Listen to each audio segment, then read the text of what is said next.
Hey, what's up guys? Welcome back to the channel. My name is Travis. Today we're going to be doing a side-by-side visual comparison of the Nicrew HyperReef Gen 1 and the Gen 2. Now, right off the bat, you could probably notice that there is a pretty big difference between, I guess, the overall first impressions quality-wise.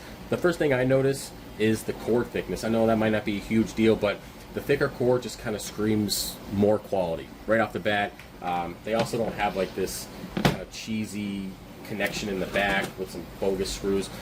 It just screams higher quality. And since we're on the back here, I might as well go ahead and show you right away. The original Gen 1 has the 0 to 10. The plug-in is like a headphone jack kind of thing. I know it's going to be kind of hard to see.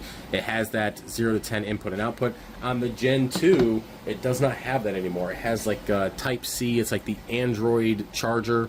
Like for the Galaxy S24, it's like the same type of charger cord, because I know that because I end up having to use my double-sided charger cord to connect the two lights that are on my reef tank, because it only came with one cord in the controller box. So yes, the connectivity is different than the previous version. Now, let's go back to the visuals here. One thing that I also noticed right off the bat is the fan size. The fan size on the 100 and the 150, as well as the 200, are just smaller than the original 150 here. Now, the 150 on the Gen 1 has 3 pucks. The 150 on the Gen 2 has 2 pucks, okay?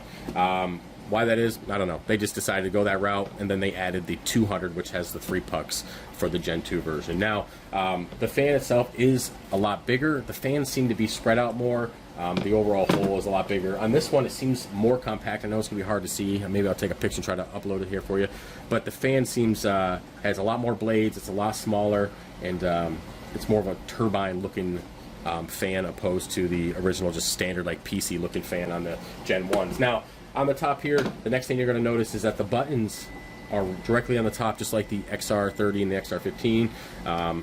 Opposed to the Gen 1, it was on the front. There really wasn't any kind of pushing kind of response on the Gen 1. It just kind of, you touched it and it did its thing there.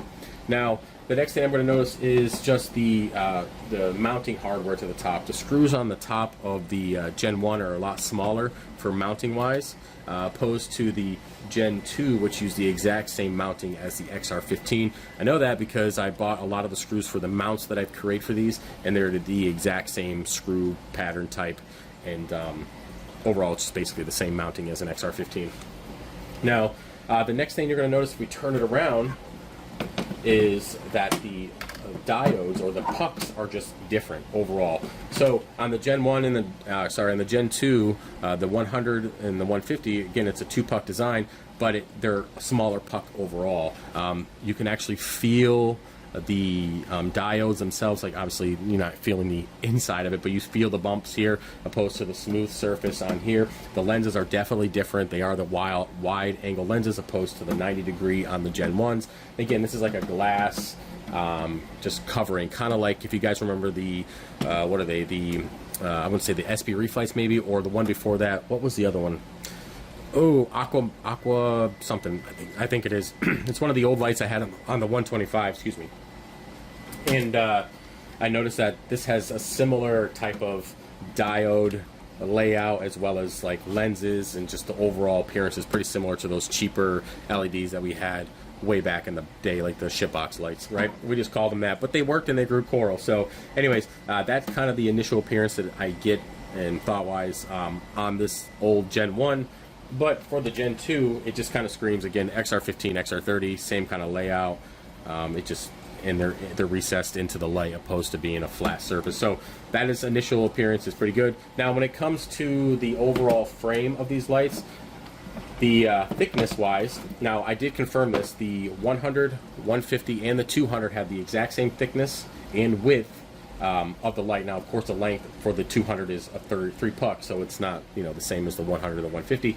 But if you compare that to the Gen 1, it is significantly smaller and thinner. And if right off the bat there, you see that the air ventilation is much better on the Gen 2. It's bigger. It's allowing more air to flow through, and again, it's a smaller design. So I anticipate the cooling to be also better on the Gen 2s. They did mention that before, that they did upgrade the cooling, which would make sense for the amount of power that's kind of getting pumped out, and the diodes and how many diodes they have, so they need that additional cooling. But overall, first impressions looking at them side by side, this screams quality. And then when you guys see in a later video, everything's up over the tank, it's plugged in, it just looks like a higher end light. It's a lot better and overall appearance wise than the original Gen 1. So happy with it, and yeah, let me know what you guys think about that, and yeah, hopefully you guys can check out these lights and enjoy them as much as I do. All right, see you later. Peace.